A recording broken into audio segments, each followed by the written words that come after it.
नमस्कार, मैं हूं मृत्युंजय कुमार झा और हमारा खास show weekly round up commodity special में आपका स्वागत है। इसमें हम बात करेंगे कि ये हफ्ता कमोडिटी मार्केट के लिए कैसा रहा है और अगला हफ्ता कमोडिटी बाजार के लिए कैसा रहने वाला है। इस पर बातचीत करने के लिए हमारे साथ तीन खास मेहमान हैं। हमारे साथ हैं किशोर नारने मोतीलाल ओसवाल के, हमारे साथ बीरेन वकील हैं पैराडाइम कमोडिटी के अहमदाबाद से, और साथ ही हमारे साथ मनोज जैन हैं पृथ्वी फिनमार्ट के। आप तीनों मेहमानों का बहुत बहुत स्वागत है। सबसे पहले बात करते हैं गोल्ड की, क्योंकि हफ्ते भर में गोल्ड में करीब 2.5% की मजबूती हमने देखी है इस हफ्ते, और गोल्ड का भाव 47,000 के ऊपर ट्रेड कर रहा है। और गोल्ड में जो तेज़ी हमने देखी थी पिछले महीनों में, उसके बाद मार्केट नीचे आया और फिर से बाइंग यहाँ पर लौटी है। तो कुल मिलाकर जो गोल्ड के जो मीडियम टू लॉन्ग टर्म के फंडामेंटल हैं उसको लेकर कोई संदेह है नहीं, वहाँ पर तेज़ी की ही बात की जा रही है। लेकिन सवाल यह है कि कोरोना संकट के बीच जब लॉकडाउन में ढील की खबरें आती हैं तब गोल्ड का मार्केट दबाव में आ जाता है, और जब लॉकडाउन बढ़ने की खबरें आती हैं या कोरोना को लेकर चिंता बढ़ती है तो गोल्ड एक बार फिर से ऊपर की ओर रुख कर लेता है। तो मेरा पहला सवाल बीरेन वकील जी आपसे ही होगा कि ऐसे में क्या ये माना जाए कि चूंकि अब अमेरिका में ये कहा जा रहा है कि दूसरे दौर का संक्रमण बढ़ सकता है, तो क्या ये माना जाए कि गोल्ड में अभी तेज़ी ही है और नीचे आने की कोई गुंजाइश है नहीं? क्या मानते हैं आप? बेसलाइन सिनारियो बुलिश है, और जैसे कि हम देखते हैं कि जब स्टॉक मार्केट डाउन आता है तो तुरंत वहाँ स्टिमुलस की बात होती है। जैसे कल भी डाउ 1700 गिरा तो म्यूनिसिन साहब आ गए और 1 ट्रिलियन का वादा कर दिया। तो बैड न्यूज़ बुल्स जिसको कहेंगे कि कोई भी बैड न्यूज़ पे गोल्ड बाय करना बेहतर रहेगा। शॉर्ट साइड में अवॉइड करूंगा कि शॉर्ट साइड में क्या रहेगा कि आपको 4-5 बार 500, 700, 1000 रुपया मिलेगा, बट एक बार ऐसा बाउंस आएगा कि जिसमें वो पूरा 4-5 टाइम जो छोटा छोटा मिला है वो चला जाता है। तो बेटर स्ट्रेटजी ये है कि शार्प डिप्स पे हम बाई ही करें। इसमें करंटली मैं 46,500 के आसपास का रेट का इंतजार कर रहा हूँ, वो रेट मिलेगा तो बाई करूंगा। टारगेट मेरा 2-3 वीक का 48,500 का है। ओके, ठीक है। तो आपका 2-3 वीक का टारगेट है 48,500 रुपये का। किशोर जी, आपको गोल्ड का मार्केट अभी कैसा लग रहा है? कुछ लोग इस बात की आशंका जता रहे हैं कि अभी फिजिकल डिमांड चूंकि गोल्ड की कमज़ोर रहेगी, और इनफैक्ट जब लॉकडाउन पूरी तरह से खुलेगा तो फिजिकल गोल्ड की सेलिंग बढ़ेगी, खास करके पुराने गोल्ड की। इस बात की आशंका भी जताई जा रही है। तो ऐसे में आप ओवरऑल गोल्ड के मार्केट को अभी किस तरह से देख रहे हैं?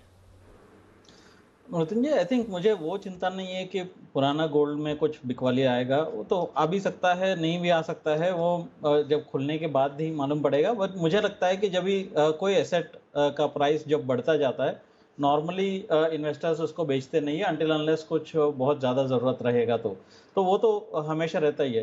बट सेकंड चीज़ ये है कि जैसा बीरेन भाई ने बोला है कि ग्लोबल लिक्विडिटी का जो माहौल है वो बने रहेगा। ग्लोबली ब्याज दरों में जो नरमी है वो बने रहेगा। ज़ीरो या नेगेटिव जो ब्याज दरें चल रहे कई देशों में वो चलने वाला है। फेड तो ऑलरेडी बोल चुका है 2022 तक वो close to zero interest rates maintain करने वाले हैं। तो गोल्ड का तेजी तो बने रहेगा। मेरे हिसाब से आपको शॉर्ट टर्म में अब जो भी है, आप 48,000, 49,000 आप जो भी पकड़ लीजिए, मेरे हिसाब से 2022 दिसंबर से पहले इंडिया में जो प्राइसेस है करीब 65,000 से लेके 68,000 के आसपास का लेवल्स आपको देखने के लिए मिलेगा। बहुत जोरदार तेजी और भी बाकी है। आपको जो लगता है कि जो पिछले साल 2 साल में जो तेजी हुआ उसके वजह से यहाँ पे शायद टॉप आउट हो जाएगा, मुझे नहीं लगता है। और डॉलर टर्म्स में अगर देखिए तो अभी भी नया हाई बनाया नहीं है और नया हाई बनाना बाकी है। मेरे हिसाब से $2450 के आसपास तक भी जा सकता है। तो शॉर्ट टर्म जिनको देखना है ठीक है, अगर 1000-1500 रुपए अगर नीचे आता है तो ले लीजिए। बट अगर मीडियम टू लॉन्ग टर्म अभी भी देखना है तो कम से कम आपको 60,000 के ऊपर का जो प्राइस है आपको मिल जाएगा। आप कम से कम 30% का जो रिटर्न है आपको अगले ये 2 साल में मिलेगा। 2020 और 21 का जो कैलेंडर ईयर्स है इसमें आपको कम से कम 30% का आसपास का रिटर्न मिल सकता है। ओके, तो आप गोल्ड में बहुत ज़्यादा बुलिश हैं, आपको लगता है कि आगे बड़ी तेज़ी खड़ी है गोल्ड में। तो ठीक है, ये तो बहुत लंबे समय की बात है। लेकिन मनोज जी, अगले हफ्ते के लिए गोल्ड के ऊपर क्या व्यू है आपका और नेक्स्ट वीक के लिए क्या ट्रेड बनेगा? नमस्कार मृत्युंजय, बिल्कुल मेरा भी जो दोनों कोलीग हैं उनसे मैं इत्तेफाक रखता हूं कि ट्रेंड जो है वो ओवरऑल पॉजिटिव है और नेक्स्ट वीक के लिए भी यहाँ पे जो स्ट्रेटेजी रहेगी वो बाय ऑन डीप की रहेगी। अभी मार्केट जो है वो काफ़ी ज़्यादा डेटा ड्रिवन है। जो भी इंटरनेशनल मार्केट में डेटा आ रहे हैं तो मार्केट उसको बड़े रूप में जो है रिएक्ट कर रहा है। कल भी हमने देखा कि जिस तरह से ग्लोबल इक्विटी में सेल ऑफ था तो एक सडन स्पाइक जो है हमने आते हुए देखा था, लेकिन उसके बाद जब वापस स्टिमुलस की बात निकल आई तो ऊपरी स्तरों से फिर एक बार मुनाफा वसूली देखने को मिली है। लेकिन मेरा मानना है कि $1700 पर ट्राई सब इंटरनेशनल मार्केट में स्ट्रांगली जो है सोना होल्ड करता हुआ दिखेगा। नेक्स्ट वीक में कहीं भी अगर थोड़ी सी करेक्शन आती है टुवर्ड्स 46,800 तो फिर यहाँ पे खरीदारी की रणनीति रखना चाहिए। नेक्स्ट वीक में कीमतें एक बार फिर से $1755 जो कॉमेक्स वायदा है वो दिखा सकता है और भारतीय बाजारों में भी 47,700 तक के स्तर यहाँ देखने को मिल सकते हैं। तो थोड़ी सी गिरावट पर यहाँ खरीदारी का ही रणनीति रखना चाहिए। 47,700 मुझे लगता है कि नेक्स्ट वीक में फिर एक बार टेस्ट करता हुआ दिखेगा। ठीक है, तो आपको लगता है कि अगले हफ्ते गोल्ड का भाव 47,700 रुपए का लेवल टच कर सकता है, यानी कुल मिलाकर तीनों एक्सपर्ट गोल्ड में बुलिश हैं। तीनों जानकारों को ये लगता है कि गोल्ड के दाम आने वाले समय में बढ़ सकते हैं, लॉन्ग टर्म में भी, मीडियम टर्म में भी और शॉर्ट टर्म में भी। तो आपके लिए हर गिरावट गोल्ड में एक बाइंग का मौका बनेगा, ये राय आपको कुल मिलाकर दी जा रही है जानकारों की तरफ से।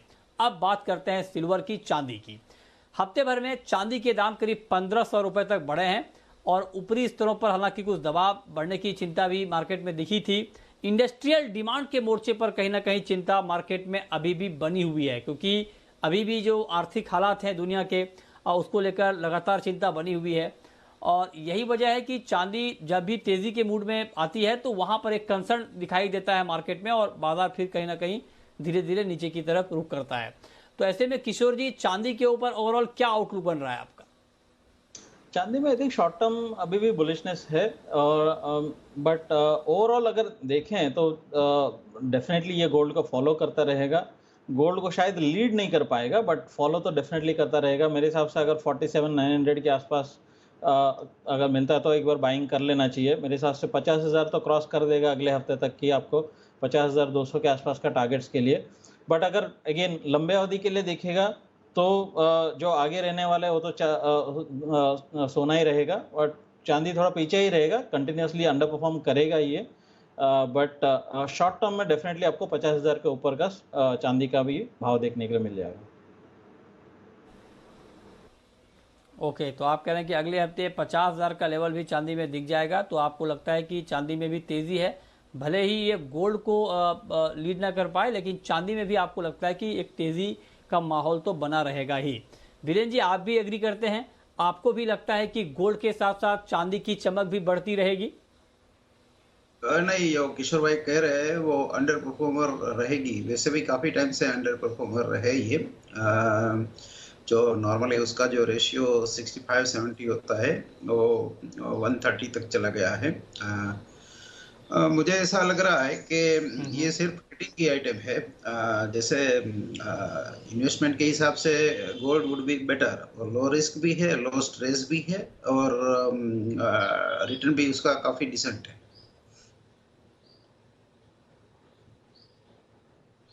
ठीक है, तो ये आप कह रहे हैं कि ये राय चांदी में, चूंकि आप कह रहे हैं कि अंडर परफॉर्मर तो चांदी रहेगी अभी। लेकिन मनोज जी, आपका क्या व्यू है चांदी के ऊपर? थोड़ा सा अगर मीडियम टू लॉन्ग टर्म का व्यू रखा जाए तब क्या क्या ट्रेड लेना चाहिए इसमें?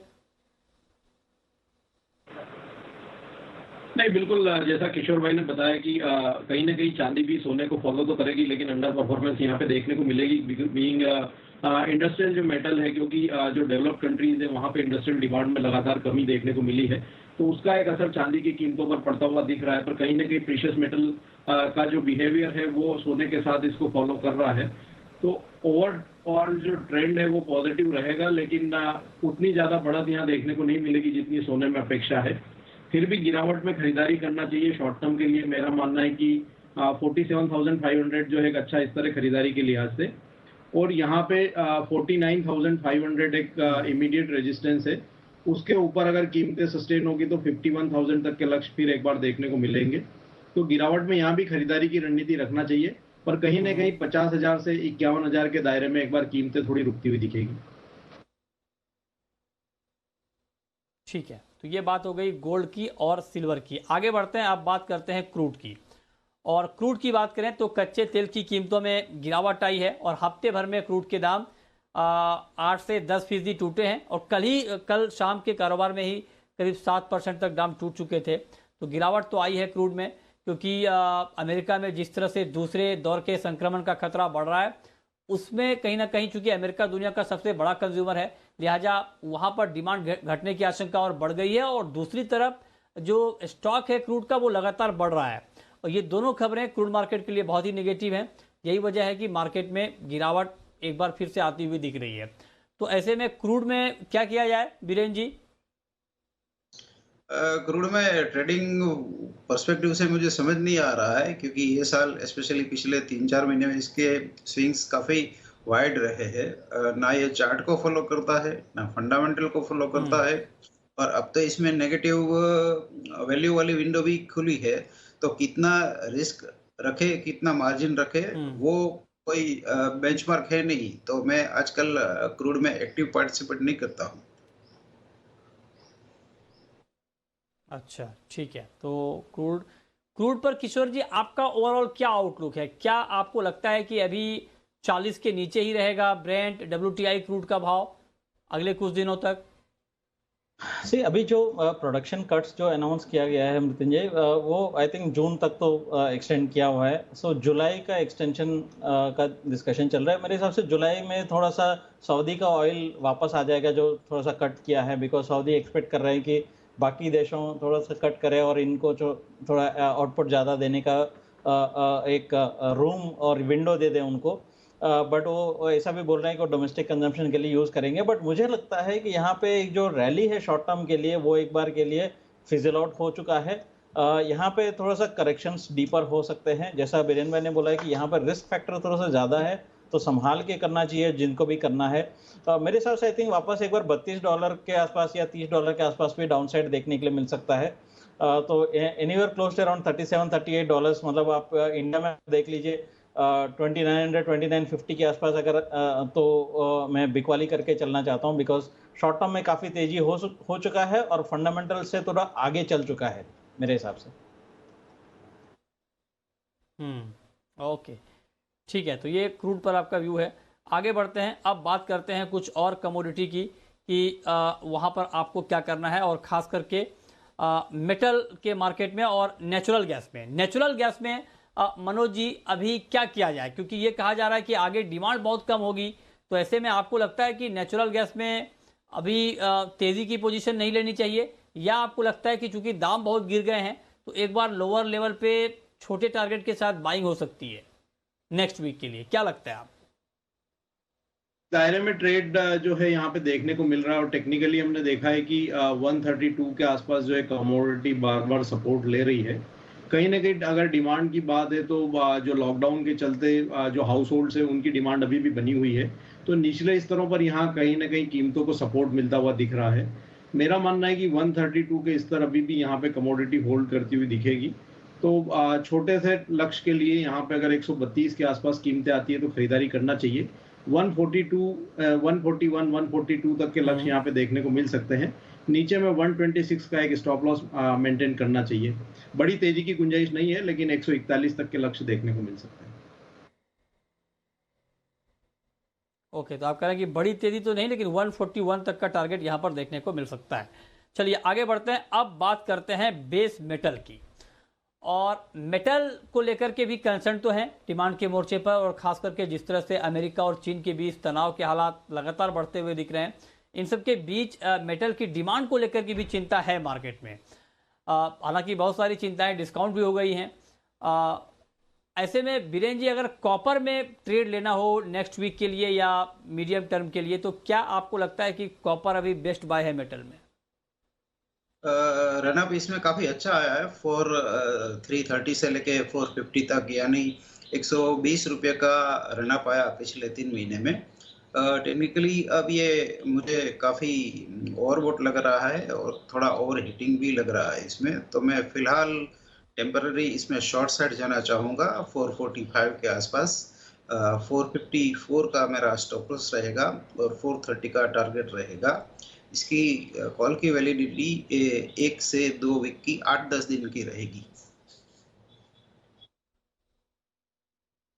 अच्छा, ठीक है। तो ये राय आपकी कॉपर पर है। किशोर जी, आप एग्री करते हैं बीरेन जी से, जो बात बीरेन जी कह रहे हैं कॉपर को लेकर?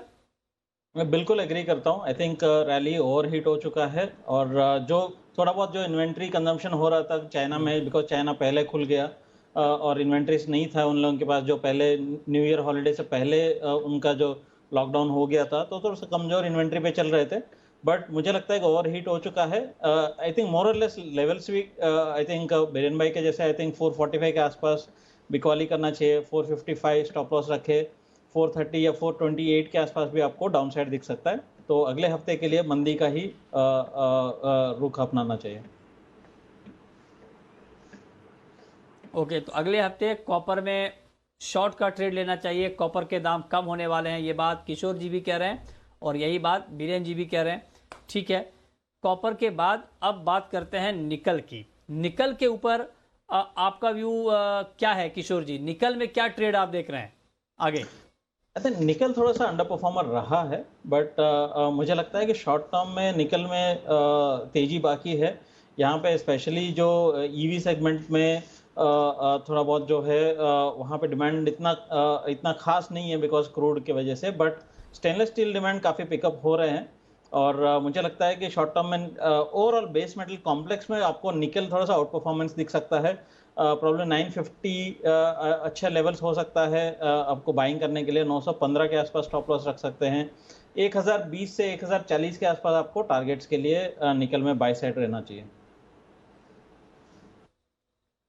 ठीक है, तो आपको लगता है कि निकल के दाम बढ़ेंगे और यहाँ पर बाई करके चलना चाहिए। मनोज जी, आपको भी लगता है कि अगले हफ्ते निकल बाई करके चलना चाहिए? बिल्कुल, जैसा कि किशोर भाई ने बताया कि जो दूसरे बेस मेटल्स से अगर हम तुलना करें तो कहीं ना कहीं यहाँ पे अंडर परफॉर्मेंस देखने को मिली है और जिस तरह से जो वापस ग्लोबल इकोनॉमी जो रीओपन हुई है तो कहीं ना कहीं स्टेनलेस स्टील में जो है डिमांड बढ़ती हुई दिख रही है, तो उसके चलते यहाँ पे निकल की कीमतों को सपोर्ट मिलता हुआ दिख रहा है। मेरा मानना है कि 948 एक अच्छे स्तर होंगे खरीदारी के लिहाज से। अगर वीकली लेवल के लिए बात करें तो वहां पे 929 का जो है एक स्टॉप लॉस रख सकते हैं। 980 984 तक के लक्ष्य जो है नेक्स्ट वीक में एक बार फिर देखने को मिल सकते हैं। तो थोड़ी सी गिरावट आती है तो खरीदारी करना चाहिए। अगले वीक में फिर से कीमतें एक बार 984 तक के स्तर दिखा सकती हैं। ठीक है, तो ये बात निकल पे कि निकल पे दोनों एक्सपर्ट कह रहे हैं कि आपके लिए बाइंग का मौका बनेगा। अब बात करते हैं एग्री मार्केट की कि एग्री कमोडिटी में किस तरह की हलचल आगे देखने को मिल सकती है और किस तरह का ट्रेड आपके लिए लेना बेहतर रहेगा। तो एग्री मार्केट को अगर हम देखें तो पिछले कुछ दिनों से एग्री कमोडिटी की कीमतों पर दबाव है और डिमांड घटने की चिंता मार्केट में, और कुल मिलाकर एक सेंटिमेंटल इम्पैक्ट भी मार्केट में है कि सेंटिमेंट मार्केट का कमज़ोर है। और ऐसे में अगर हम ग्वार की बात कर लें पहले, तो ग्वार जिस तरह से क्रूड में गिरावट आती है उसका सीधा इम्पैक्ट हम ग्वार कीमतों पर देखते हैं, क्योंकि उसके बाद डिमांड घटने की आशंका और बढ़ जाती है, एक्सपोर्ट की डिमांड, और ग्वार में हो यही रहा है। ग्वार में गिरावट काफ़ी आ चुकी है, ग्वार सीड में, ग्वार गम में। बीरेन जी, पहले मैं आपसे ग्वार गम के बारे में जानना चाहता हूं। क्या ग्वार गम की कीमतों में कुछ रिकवरी की उम्मीद अब की जानी चाहिए, या आपको लगता है कि जब तक कोई डिमांड के मोर्चे पर, एक्सपोर्ट डिमांड के मोर्चे पर कोई नई ताजी खबर नहीं आ जाती है, तब तक ग्वार गम का मार्केट दबाव में ही रहेगा? बेसिकली इसको रेशियो के हिसाब से समझे तो गवार से गम का प्राइस 2.28% ज़्यादा होना चाहिए। यानी गवार सीड अगर 3500 है तो गम का थियोरेटिकल प्राइस 7474 होना चाहिए, लेकिन अब वो 2000 रुपया अंडर वैल्यूड है, यानी एक्सट्रीमली अंडर वैल्यूड है। तो ये देखते हुए मैं ऐसा समझ रहा हूँ कि करंट सेटअप पे गवार गम लेना चाहिए 5400, 5450, 5500 के रेंज में। तो आगे जाके वो 6200, 6500 तक जा सकता है। आगे जुलाई का महीना एक्सट्रीमली इम्पोर्टेंट वेदर के मुकाबले, और ये साल खास करके जो लोकस्ट का जो रिस्क है कि भाई सोमालिया यमन से लोकस्ट आएंगे, और अगर ये जुलाई में आते हैं तो खरीफ में स्पेशली गवार जो कि वो राजस्थान की फसल है, तो उस पे काफी रिस्क आ सकता है।